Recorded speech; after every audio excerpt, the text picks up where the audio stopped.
Krishnanagar local 3 নম্বরে দিয়েছে 10:52।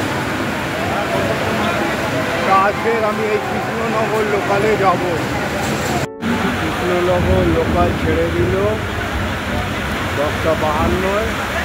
আজ আমার গন্তব্যস্থল খড়দা। চলুন নিয়ে যাচ্ছি।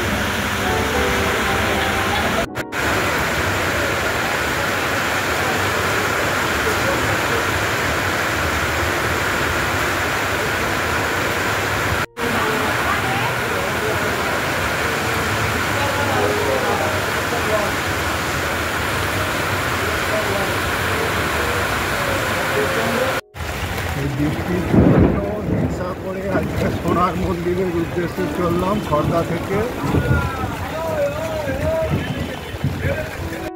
এই বৃষ্টির মধ্যে যাচ্ছি।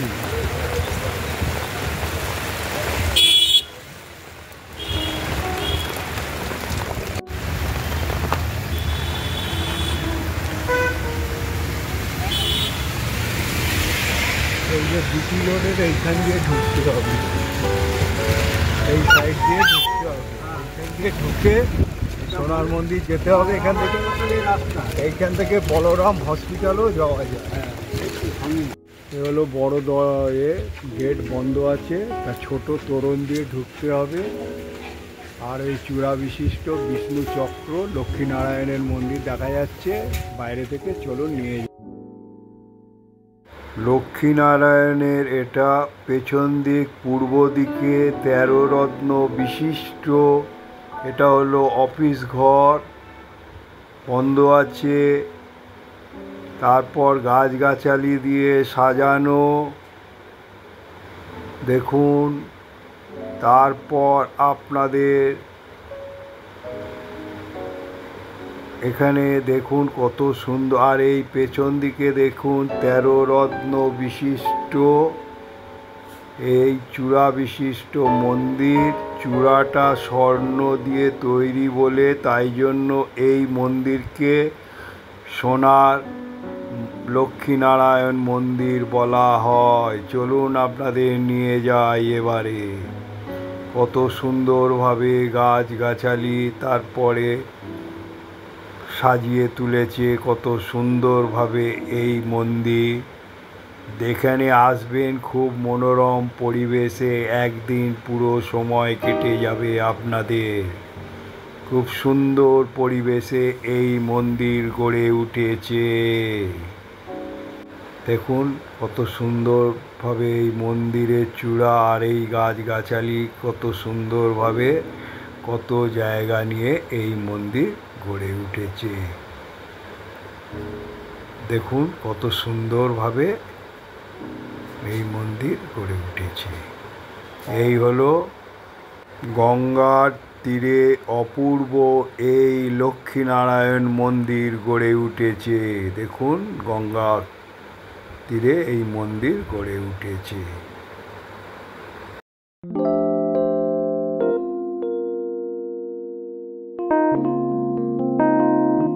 এই মন্দির হলো পশ্চিম মুখে গঙ্গার তীরের দিকে এই লক্ষ্মীনারায়ণের মন্দির। আর এই 13 রত্ন চূড়া বিশিষ্ট মন্দির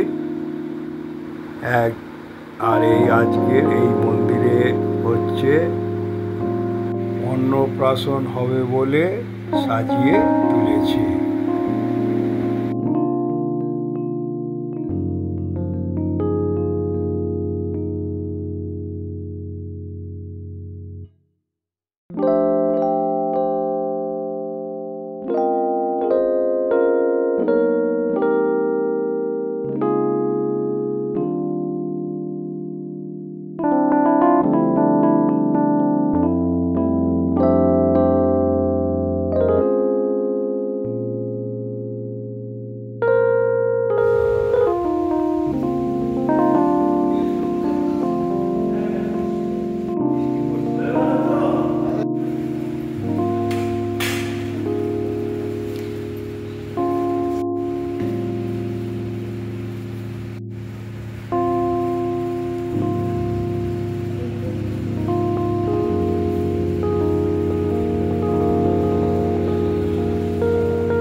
অক্ষয় তৃতীয়া দিনে, ডেটটা না মানে তিথি অনুযায়ী, তিথি অনুযায়ী আজকের দিনে এই মন্দির প্রতিষ্ঠা করেন ওই ডক্টর যতীন্দ্র মোহন, স্বামী যতীন্দ্র, মানে ইন্দুভূষণ বোস। ডক্টর ছিল, মানে বিধানচন্দ্র রায় আমলে। বিধানচন্দ্র রায়ের বন্ধু। বিধানচন্দ্র রায় যখন মুখ্যমন্ত্রী হন সব দায়িত্ব ওনাকে দিয়ে দেয়। এবার উনি রিটায়ারমেন্টের পরে এই রামানুজ সম্প্রদায়ের শিষ্যত্ব গ্রহণ করে এখানে স্বামী যতীন্দ্র হিসেবে এই মন্দির, বলরাম স্কুল, এই হসপিটাল, এই রাস্তা সবই ওনারই। আর ওই যে ওপাশে যে মূর্তি রয়েছে উনি হচ্ছেন বলরাম স্বামী। এটা হচ্ছে ধর্মপ্রচারক। হ্যাঁ, এই মানে রামানুজ ধর্ম সম্প্রদায়ের ধর্মপ্রচারক হচ্ছে বলরাম স্বামী হচ্ছে। ইনি হচ্ছেন ডক্টর মার্টিন অ্যান্ড বার্নের সহায়তায় এই মন্দির তৈরি হয়। এই মন্দির, রাস্তা, স্কুল, হসপিটাল সব মানে বিটি রোড পর্যন্ত এখান থেকে যে রাস্তা, মানে এনার এতেই তৈরি হয়।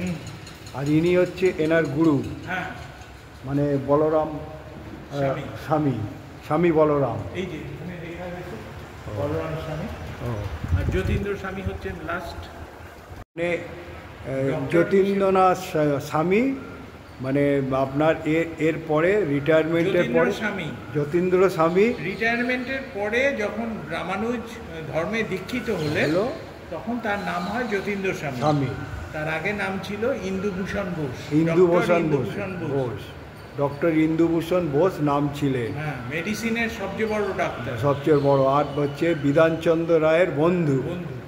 উনি বিধানচন্দ্র রায় মুখ্যমন্ত্রী হওয়ার পর ওনাকে ডাক্তারিত্ব দিয়ে দিলেন। এবারে রিটায়ারমেন্টের পরে উনি এবারে কী হলো, এই বলরাম স্বামীর শিষ্য গ্রহণ করলেন এবং গ্রহণ করে তিনি এই এলাকার অনেক পুরো উন্নয়ন করেছেন এবং তিনি এই মন্দির মার্টিন অ্যান্ড বার্নকে দিয়ে করিয়েছেন। আর এই হচ্ছে রামানুজ সম্প্রদায়ের সব প্রত্যেকে পার্শ্বদের ছবি ফুটিয়ে তুলেছে এই মন্দিরে।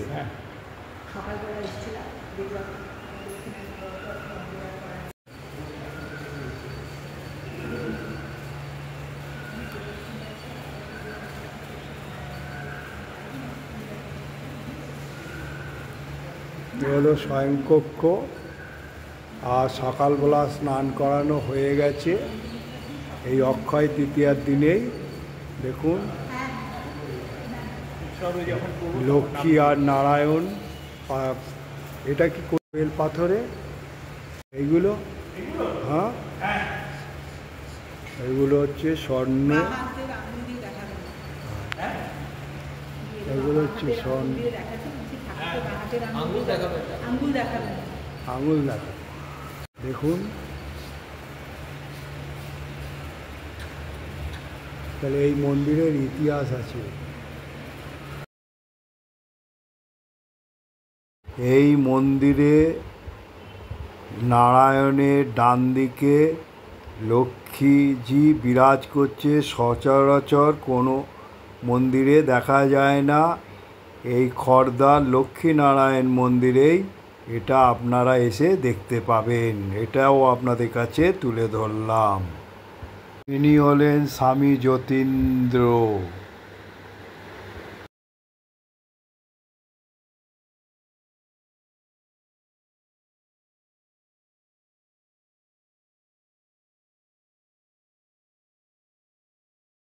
আর ইনি হলেন স্বামী বলরাম।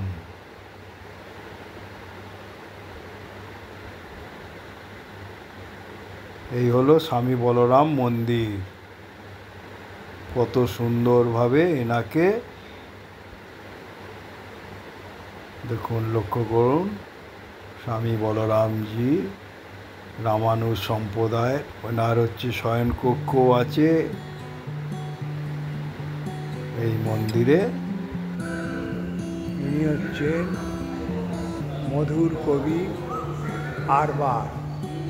ইনি হচ্ছেন তিরুপান আরবার শ্রী, ইনি হচ্ছেন শ্রী পরকাল আরবার এই রামানুজ সম্প্রদায়, ইনি হচ্ছেন শ্রী বিষ্ণুচিত্ত আরবার, ইনি হচ্ছেন শ্রী কুলশেখর আরবার, এসব রামানুজ সম্প্রদায়ে।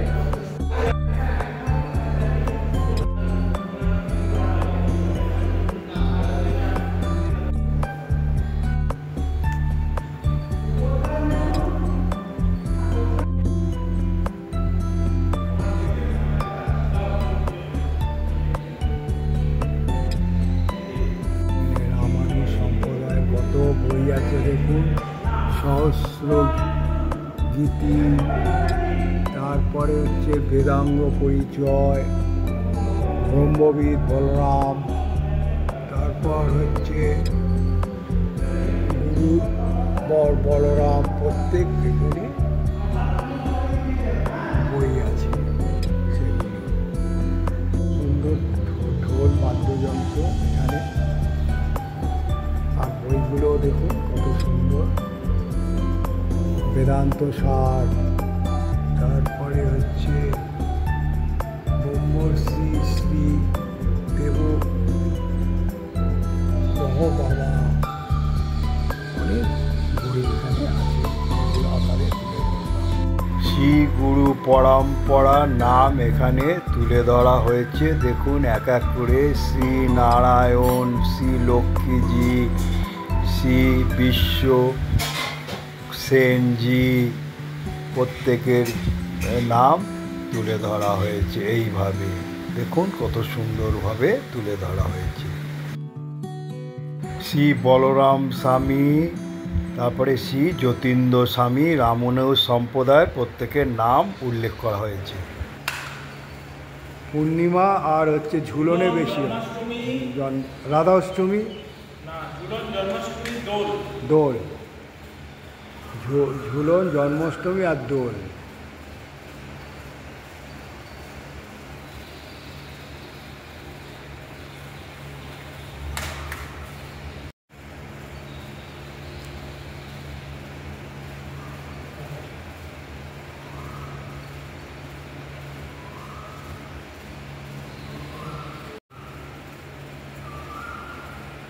মূল মন্দিরের প্রবেশ মুখ হচ্ছে পশ্চিমমুখী, আর চারিধার বাগানে ঘেরা আছে, আর 13 রত্ন চূড়া বিশিষ্ট এই মন্দির গড়ে উঠেছে। প্রবেশদ্বার একটি দক্ষিণ দিক দিয়ে আর একটি পশ্চিম মুখ দিয়ে প্রবেশদ্বার। আমি আপনাদের মূল মন্দিরের পশ্চিম দ্বারের দিক দিয়ে তুলে ধরছি এই মন্দিরটাকে। দেখুন, লক্ষ্য করুন, আমাদের সনাতন ধর্মে কত মুনি ঋষি ত্যাগ স্বীকার করেছে। এই মন্দির স্থাপিত হয়েছে 1353 বঙ্গাব্দে অক্ষয় তৃতীয়ার দিনে। মন্দিরের চারিদিকে ঘোরানোর জন্য সেই জন্য পাথর বসানো হয়েছে। আপনি এইভাবে মন্দির প্রদক্ষিণও করতে পারেন। আর তার পাশে কত গাছগাছালি দিয়ে সাজানো এই মন্দির, আর এই চূড়া বিশিষ্ট মন্দির। এখানে এসে আপনাদের একটা দিন পুরো ভালোভাবে দেখুন, গঙ্গার ঘাট খোলা আছে, কি জোর বান এসছে দেখুন।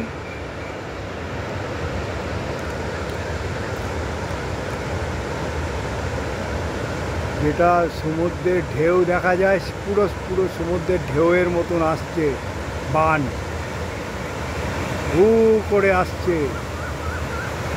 আজ অক্ষয় তৃতীয়ার দিন।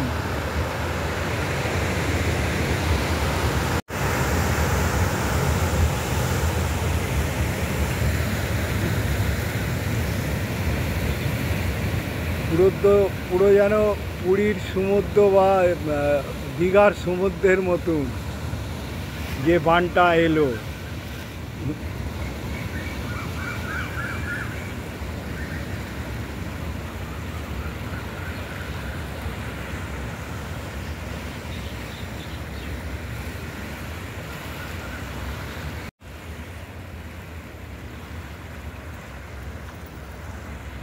খুব জোরে এলো কিন্তু।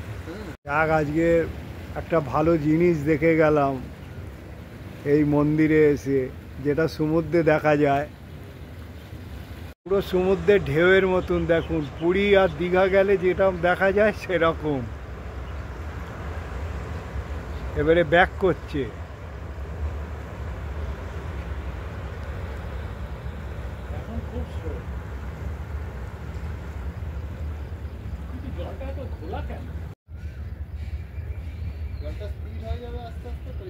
এখন লঞ্চ বন্ধ, একটু পরে লঞ্চ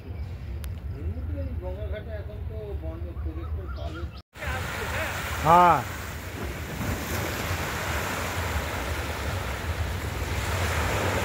গঙ্গার আজকে তোলপাড় দেখুন।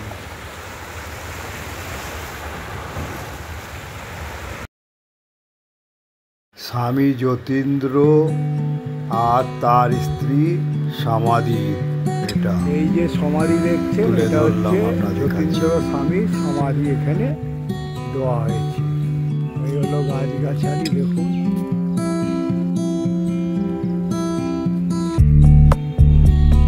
দেখুন কত গাছগাছালি, কত সুন্দরভাবে এই মন্দির গড়ে উঠেছে। হলো ভোগঘর। এটা হচ্ছে খাওয়ানোর ব্যবস্থা আছে, যারা অনুষ্ঠান করে এখানে তাদেরই ব্যবস্থা থাকে। আজকের যারা অনুষ্ঠান হবে, আর এইখানে হচ্ছে ভোগের রান্না হচ্ছে, সেগুলো আপনাদের তুলে দিচ্ছি। এখানে আছে অন্নপ্রাশনের অনুষ্ঠান আছে। এই মন্দিরে এটা হলো কুয়ো, এটাও আপনাদের কাছে তুলে ধরলাম। এখানে যে কোনো পারপাসে আপনারা করতে পারেন, অনুষ্ঠানের জন্য যোগাযোগ করতে পারেন।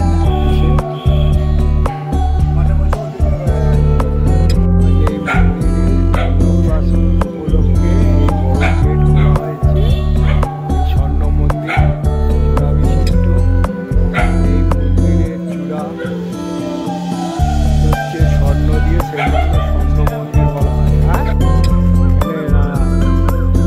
খাবারের জিনিসপত্র রাখা হয়। এখন ভোগ আরতি চলছে মন্দিরে। দেখুন পণ্ডিত মশাই ভোগ আরতি করছে।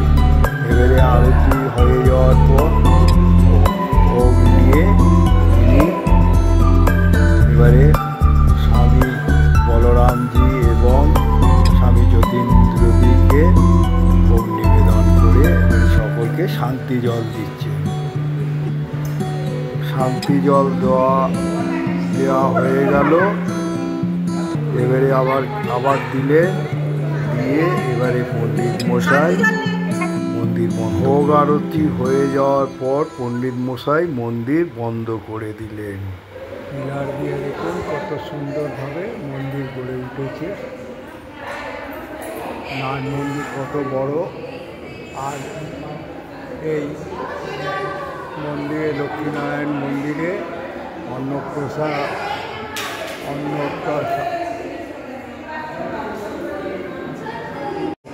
হচ্ছে, সেটাও আপনাদের তুলে ধরলাম।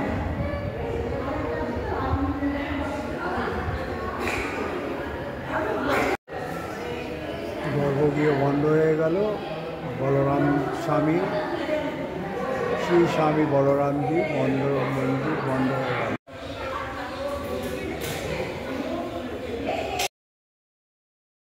ঝুলন্ত বারান্দা যেটা আছে, এটাতে এই মহিলাদের বসার জায়গা ছিল আগে। এটা আমি এখানকার পণ্ডিত মশাইয়ের কাছ থেকে শুনেছি, সেই জন্য তুলে ধরলাম। এই ঝুলন্ত বারান্দার গায়ে প্রত্যেক রামানুজ সম্প্রদায়ের ছবি ফুটিয়ে তোলা হয়েছে।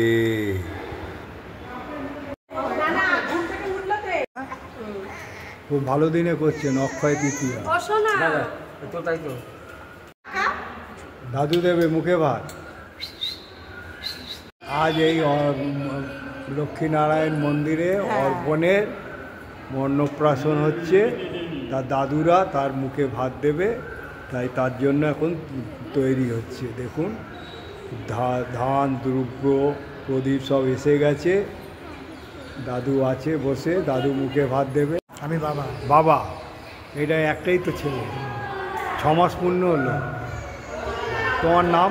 অজয়। অজয় কি? অজয় পাল। পাল, এইখানেই বাড়ি? যাক, ছেলের মুখে ভাত হচ্ছে আজকে, খুব তো খুব নিশ্চয়ই।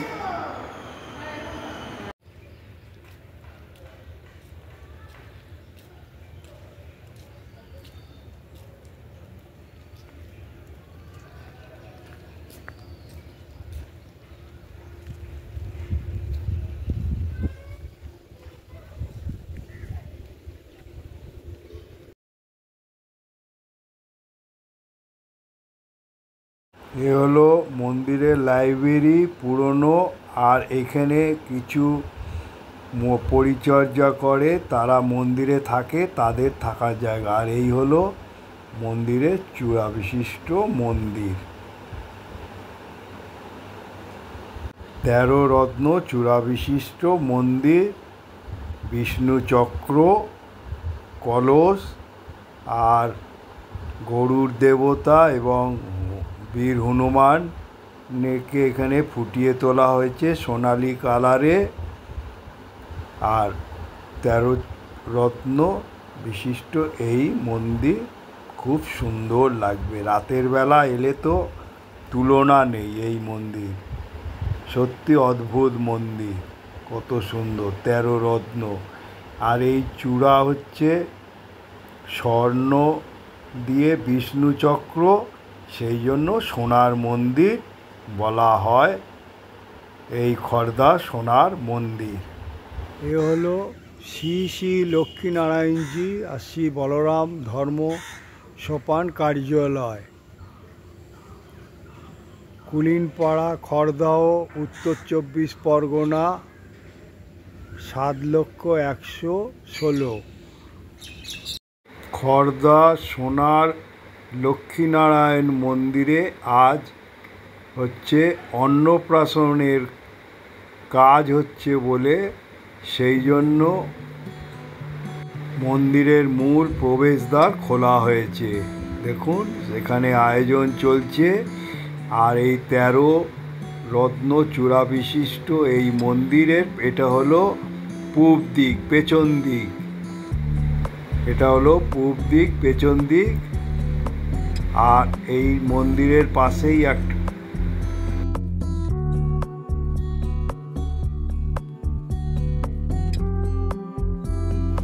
সেটাও আপনাদের তুলে ধরব। এই স্বর্ণ মন্দিরের পাশেই এক মন্দির আছে, শিব বাবাজি বিরাজ করছে, নাগরাজ, নন্দী, আর একটা পাথরের চিত্র ফুটিয়ে তোলা হচ্ছে নন্দী বাবাজি, পাশে শিব ধ্যানস্থ, আর মা দুর্গা বিরাজ চিত্র ফুটিয়ে তুলেছে। এই হলো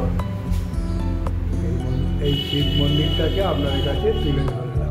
নমস্কার বন্ধু, আমি আশা করি আপনাদের যদি এই ব্লগটা ভালো লেগে থাকে তাহলে শেয়ার, লাইক ও সাবস্ক্রাইব করে আমার পাশে থাকবেন। আপনারা ভালো থাকুন।